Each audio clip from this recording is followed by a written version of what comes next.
ہر طرح کی تعریف اللہ ہی کے لیے ہے، جس نے آسمانوں اور زمین کو پیدا کیا اور اندھیرے اور روشنی بنائی۔ پھر بھی کافر دوسری ہستیوں کو اپنے پروردگار کے برابر ٹھہراتے ہیں۔ وہی تو ہے جس نے تم کو مٹی سے پیدا کیا، پھر مرنے کا ایک وقت مقرر کر دیا اور ایک مدت اس کے ہاں اور مقرر ہے، پھر بھی تمہیں کافروں اس بارے میں شک کرتے ہو۔ اور آسمان اور زمین میں وہی اللہ تو ہے، وہ تمہاری پوشیدہ اور ظاہر سب باتیں جانتا ہے، اور تم جو کام کرتے ہو وہ سب سے واقف ہے۔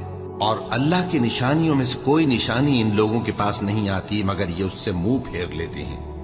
جب ان کے پاس حق آیا تو اس کو بھی انہوں نے جھٹلا دیا، سو ان کو ان چیزوں کا جن سے یہ ہنسی کرتے ہیں ان قریب انجام معلوم ہو جائے گا۔ کیا انہوں نے نہیں دیکھا کہ ہم نے ان سے پہلے کتنی امتوں کو ہلاک کر دیا جن کے پاؤں ملک میں ایسے جما دیے تھے کہ تمہارے پاؤں بھی ایسے نہیں جما